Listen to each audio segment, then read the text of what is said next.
ఆంజులు సహస్ర సహస్ర కోటి కృతజ్ఞతలు అర్పించుకుంటూ శ్రీ అనుభవానంద స్వాములు వారు చెప్పిన సాధన రహస్యాన్ని మనం స్వీకరిస్తున్నాం. ఇందులో స్త్రీ యొక్క అర్హత అనేది, ఎందుకంటే ఆయన సిస్టర్కి రాస్తున్న లేఖలు అవి. స్త్రీ దైవమైన కాళికాదేవిని ఇష్టదైవంగా ఆరాధించి ఆమె భైరవి బ్రాహ్మణిగా గురువుగా స్వీకరించి, అలాగే భార్య అయిన శారదాదేవిని జగన్మాతగా పూజించిన వారు రామకృష్ణ పరమహంస. సో మాతాజీ, నా మాతాజీ అంటే ఆమె అతని సిస్టర్ని మాతాజీ అంటున్నారు. నీకు మరలా ఉత్తరం రాయడానికి ఆలస్యమైనందుకు చింతిస్తున్నాను. కారణం ఏమిటో తెలుసా? అంటే ఒంగోలు నుండి వ్రాసిన తర్వాత బ్రాహ్మణ నిడమానూరు వెళ్ళాను. అక్కడ ఆ ఊరి వాళ్ళు భక్తి ఉత్సాహాలు నీకు తెలుసుగా. నాకు వ్రాయడానికి అవకాశం లేకపోయింది. ఎప్పుడూ చుట్టూ జనం, ఎక్కువగా సంకీర్తన.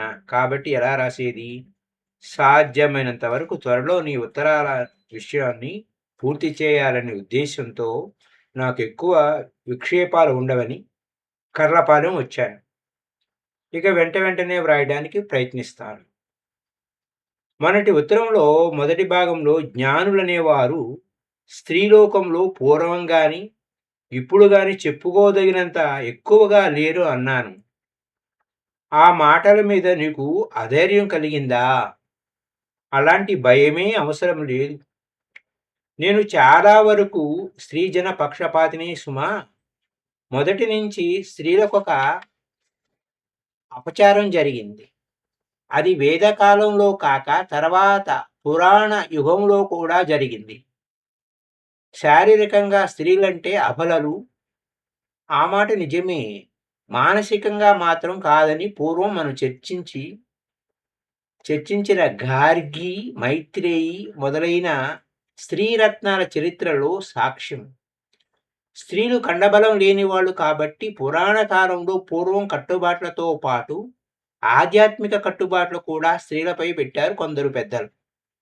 ఆ పెద్దల అభిప్రాయాలు మంచివే అయి ఉండవచ్చు, కానీ కాలక్రమేణా స్త్రీలకు చాలా అపచారం వాటి వల్ల జరిగింది. దానిని ఎదుర్కోలేక ఆడవాళ్ళు లొంగిపోయారు.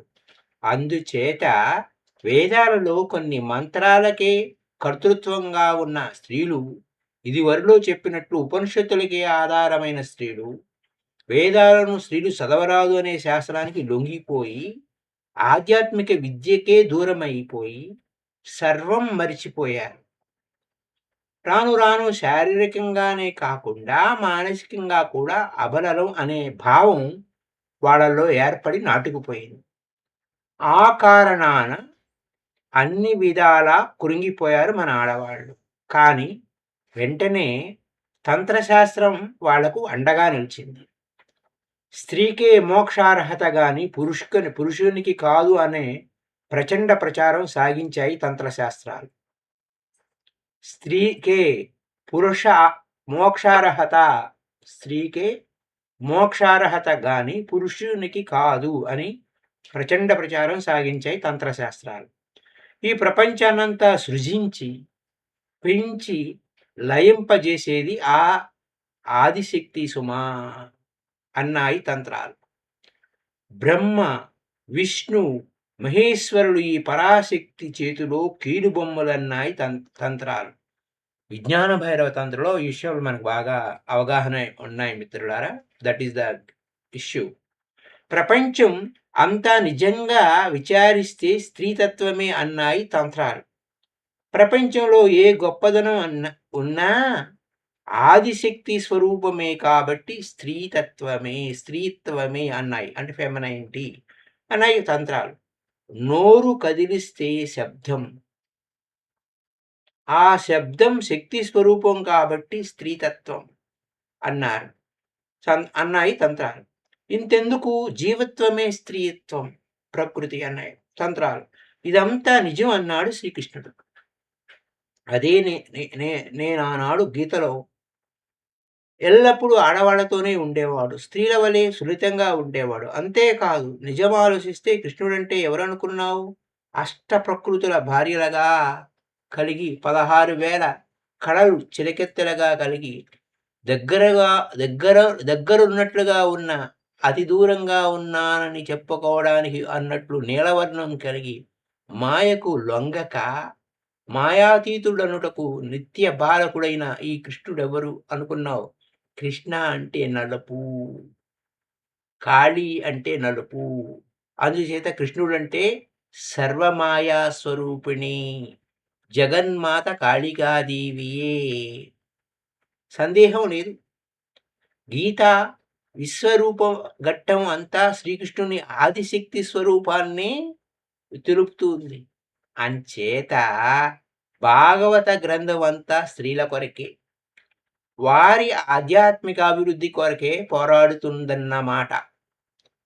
స్త్రీలకే ప్లేడర్‌లాగా వాదించి, బోధించి శాస్త్రాలను చెప్పి చివరకు తంత్రశాస్త్ర ప్రబోధకుండైన పరమశివుడు చూశావా?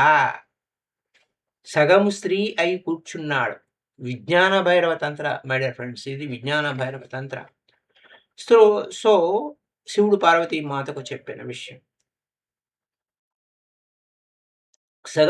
మరి మన రామకృష్ణుని విషయం అంటే రామకృష్ణ పరమహంస గురించి. రామకృష్ణుని విషయం నీకు తెలిసిందే.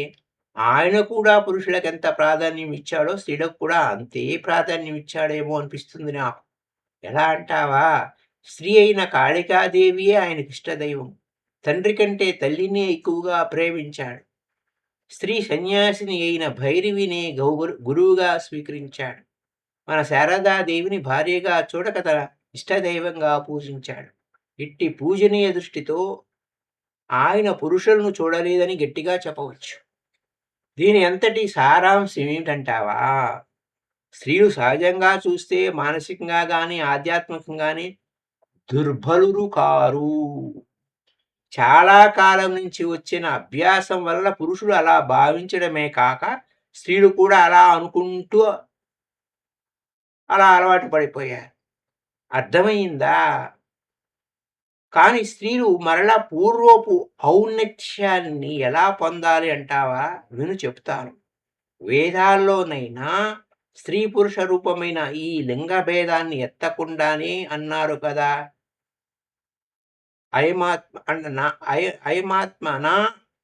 నాయమాత్మ బలహీనేన లభ్య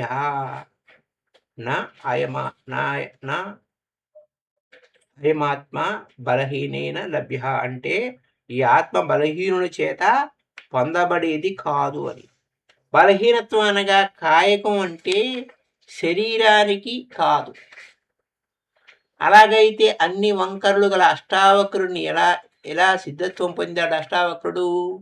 కాబట్టి ఆ వాక్యానికి అర్థం ఏమనాలి అంటే మానసికంగా బలహీనులకు అని. అంటే అర్ధజ్ఞాన శూన్యులకు ఆత్మ సత్యం కాదని అర్థం. ఆధ్యాత్మిక బలహీనులంటే పూర్వ సంస్కారం లేని వాళ్లకు సాధ్యం కాదన్నమాట. విద్యా బుద్ధులున్న వాళ్ళకి మంచి సంస్కారాలు ఏర్పడతాయి. మరి ఆత్మ ఎలా లభ్యం అవుతుంది అంటే ఆ ఉపనిషత్తులు ఏమన్నాయి? త్యాగే త్యాగే నైకేనా అన్నాయి. అంటే యోగ సూత్రాల్లో శ్రీ పతంజలి మహర్షి కూడా చెప్పినట్టు అభ్యాస వైరాగ్యము అంటే అభ్యాసం చేత ప్రాక్టీస్ వైరాగ్యం చేత ఆ ఆత్మను పొందగలుగుతారు. ఎవరు? దీనిలో ఆడ మగ విచక్షణ ఎక్కడైనా ఉందా? దివిటీలు పెట్టి ఎతికి చూసినా లేదు. కాబట్టి ఈ అభ్యాస వైరాగ్యాలు క్షుణ్ణంగా ఎవరు పొందుతారో వాళ్ళు స్త్రీలైనా పురుషులైనా ఆ ఆత్మను పొంది తీరాలి. ఈ వైరాగ్యం ఎలా పొందాలి అంటావా? అభ్యాసం చేత, సత్సాంగత్యం చేత.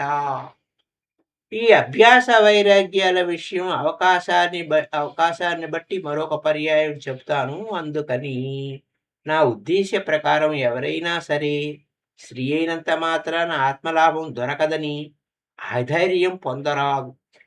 ఆత్మానుభూతికి గ్రంథాల్లో చెప్పబడ్డ సర్వ లక్షణాలన్నీ పొందడానికి తగిన ఆర్తి తగిన ఆర్తితో ప్రయత్నిస్తే రైట్ ఎఫర్ట్ అనమాట. తప్పక పురుషుల వలె స్త్రీలు కూడా పొందుతారని నా నమ్మకం. అలాగే అలాగే నీవు సైతం ఈ దృష్టితోనే ఈ దైవ మార్గాన్ని నిర్భయంగా నడవవలసిందని నా హృదయపూర్వకమైన సలహా. అంతేకాదు, నువ్వు చిన్నదానివి కాబట్టి ఇది నేను నీకిచ్చే ఉపదేశం అని కూడా చెప్తాను. ఇక మరలా మన గ్రంథ విషయానికి వద్దామా?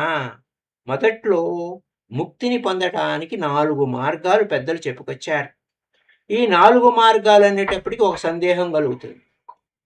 అది ఏందంటే, ఈ చెప్పబడ్డ 4 మార్గాలు వేరువేరుగా ముక్తిని కలిగిస్తాయా?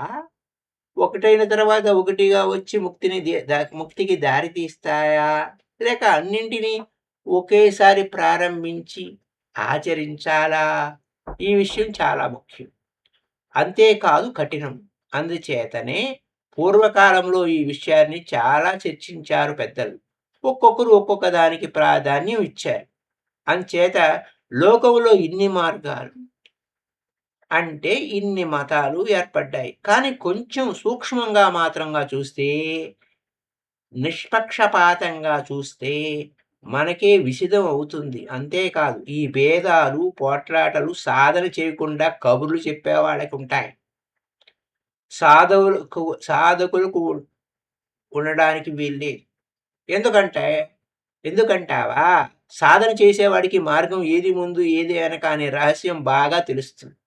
కాబట్టి వారు ఈ వ్యర్థ తర్కాలలో దిగరు. ఈ రహస్యం తెలుసుకోవాలని తనను ఆశ్రయించిన వాళ్లకు చెప్పేస్తాడు. ఆ రహస్యం ఇది: మొదట కర్మయోగం, తర్వాత రాజయోగం, తర్వాత భక్తి యోగం, చివరికి జ్ఞానయోగం. మొదట్లో ఈ ప్రపంచంలో ఉన్న కష్టసుఖాలను చూసి అవి క్షణికమనే రహస్యాన్ని గ్రహించి ఎలాగా ఎప్పుడు సుఖం పొందే మార్గం అని ఆలోచిస్తుంటాడు మానవుడికి. ఆ మానవునికి వేదాలు, కర్మకాండలు బోధించాయి. ఈ కర్మకాండలో ఉన్న రహస్యమంతా పరలోకంలో సుఖాల కొరకు తంటాల పడటం. ఈ కర్మకాండను అనుసరించాలంటే దేహం ఆరోగ్యంగా ఉండాలి. అందుకని అష్టాంగ మార్గంగా ఉండే యోగ మార్గం అవసరం అవుతుంది. అంటే కర్మ మార్గంలోకి దిగేటప్పుడు దేహం పటుత్వంతో ఉండాలి. ఆ దేహ పటుత్వం కోసం ఆసనాలు, నాడీ పటుత్వం కోసం ప్రాణాయామాలు, బుద్ధి నిలకడ కోసం ప్రత్యాహారం, ధ్యాన, ధారణ, సమాధులు మొదలైన అవి కావాల్సి వస్తాయి. ఈ విషయాలు వివరించి వ్రాస్తాను. తర్వాత ధ్యానం అంటే ఏమిటో అనేటప్పటికీ ఈ యోగ సూత్రాల్లోనే ఈశ్వర ప్రణిధానం అని ఈశ్వరుడు చెప్పాడు. ఈశ్వరుడు వ్యాపకుడు. అతన్ని ధ్యానించాలని, అతనే ప్రణవం అని అనాలని మొదలైన విషయాలు అక్కడ చెప్పాడు. అంటే స్వర్గభోగాలపై ఉండే బుద్ధి భగవంతుని వైపుకి మరలాలి అని. ఈశ్వర ప్రణిధానం అంటే ఉన్నదంతా ఈశ్వరుడే అనే పాయింట్ మనకు ఓషో గారు పతంజలి యోగ సూత్రాసులో చెప్పారు. ఉన్నదంతా ఈశ్వరుడే అని. నెక్స్ట్ భక్తి యుగంలో భగవంతుడు ఒక్కడు కలడని, అతని స్థితి లయ కారకుడు కర్త అని, అతనిని పొందాలని మొదలైన విషయాల మీదకి బుద్ధి ప్రసరించేటప్పటికీ భగవంతుడు ఆకారం కలవాడా, నిరాకారుడా, గుణాలున్నాయా, లేవా, సృష్టి ఎలా చేస్తాడు, ఎందుకు చేస్తాడు అనే కోటాను కోట్ల సందేహాలు బుద్ధి సూక్ష్మత గల ప్రతి వ్యక్తికి కలుగుతాయి. ఆ సందేహాలు కలగడంలో జ్ఞాన మార్గం వైపు దిగుతాడు. ఈ సంకుచితమైన రూపంతో గుణాలతో ఉండే భగవంతుని పైకి భక్తి అడుగుడి వీటన్నిటికీ అతీతమైన ఆత్మ మీదకి బుద్ధి తిరుగుతుంది. చూసారా? ఈ బుద్ధి పరిపక్వం అయ్యేటప్పటికీ ఆ ఆత్మను నేనే అనే స్థితికి వచ్చి ఆ అద్వితీయమైన ఆనందంలో మునిగిపోయేటప్పటికీ జ్ఞాన మార్గం. అంతవరకు జ్ఞాన మార్గం అంటే అక్కడికేమైతుంది, ఎప్పుడైతే ఈ యొక్క స్థితిలో అయమాత్మ ఆ ఆత్మను నేనే అనేటువంటి మార్గంలోకెళ్ళే కొద్దీ జ్ఞాన మార్గం సిద్ధించిందనమాట. ఇది ఈ మార్గంలో ఉన్న రహస్యం. అలాగే సాధన మీదనే ఆధారపడి ఆత్మస్థితిని తెలుసుకోవాలని పూనుకున్న వాళ్ళంతా ఈ మార్గాన్నే అనుసరించి తీరాలి. లేకపోతే ఎన్ని జన్మలకైనా వాళ్ళు ఈ ఆత్మానందాన్ని పొందలేరు. ఇక ఆ మార్గాలు అంటే యోగాలు ఏమిటో, ఆ కర్మయోగం అంటే ఏమిటో అలా నెక్స్ట్ దాంట్లో చెప్పుకుందాం. లేకపోతే కష్టమే. ఎందుకంటే ఈ మార్గాల్లో ప్రవేశించాలంటే నీవడిగిన సాధన రహస్యం పొంది ఉండాలి. ఈ సాధన సంపద పొందకముందే ఈ మార్గాలు ఎలా అర్థమవుతాయి? కాబట్టి ముందు మన ప్రశ్నను తీర్మానం చేసి, తర్వాత అవసరాన్ని బట్టి ఈ 4 యోగాల్ని వేరువేరుగా వివరంగా నీకు చెప్పేస్తాను. కాబట్టి దీన్ని ముందు ఇప్పుడు చెప్పిన వాటిని అర్థం చేసుకో అని ముగించారు. ఇప్పుడు మళ్ళీ ఇంకొకసారి రీక్యాప్ చేస్తాను. కర్మయోగము, రాజయోగము, భక్తి యోగము, జ్ఞానయోగం. కర్మయోగం అనేసరికి మనకి ఇవన్నీ చెప్పుకుంటూ వచ్చారు. అయితే కర్మయోగంలో మనం ఒక బాడీ ఫిట్‌నెస్ ఉండాలి. అవి, ఇవి అని చెప్పి ఈ కర్మకాండ అనేది మనకెందుకు అంటగట్టారు అనంటే, పరలోకంలో మనం బాగుండాలి, స్వర్గలోకాన్ని అనుభవించడం కోసం ఈ కర్మకాండలన్నీ చెయ్యాలన్నారు. వాటన్నిటిని దాటుకుంటూ మరి ఎక్కడికి వెళ్తూ వచ్చాము, రాజయోగంలోకి వచ్చాము. ఈశ్వర ప్రణిధానము అనే వైపుకి వెళ్ళాం.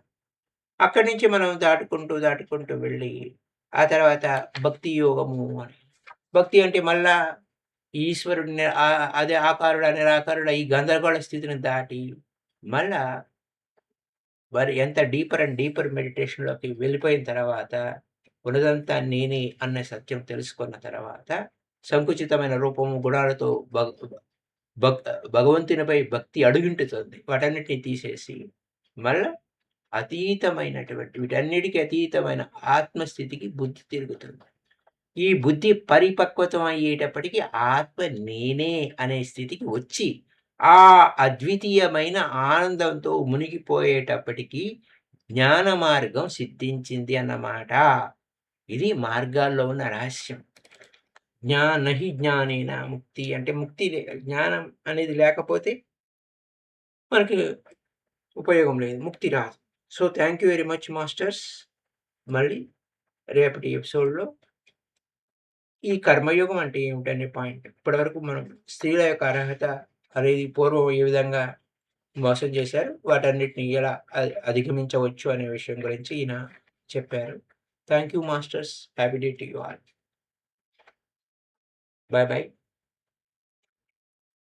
సాధన రహస్యం అనే అద్భుతమైన విషయాలను మనం తెలుసుకున్నాం. A small chapter. Big chapter ఉన్నప్పుడు అలాగా మనం ఎప్పటికప్పుడు ఎంతవరకు తెలుసుకున్న తర్వాత శ్రవణము, మననము, నిధిధ్యాసన ఈ సత్యాలు ఎలా ఉన్నాయి, మనం ఇంకా ఏ లెవెల్‌కి మనం వెళ్ళాలి అనే విషయం మీద దృష్టి పెట్టాలి. థాంక్ యూ అండి. Happy day to you all. మెట్టా meditation మొన్నటి ఎపిసోడ్‌లో మనకు డీటెయిల్డ్‌గా ఉంది. అది దాన్ని బాగా అభ్యాసం చేయండి. జేపీ గారు thank you. Uma thank you all the masters. ఉమగారు, జేపీ గారు. Bye bye. Happy day to you all. Kindly like this video, masters. Those visible and invisible masters. మళ్ళీ తిరిగి రేపటి ఎపిసోడ్‌లో కలుసుకుందాం. Bye bye.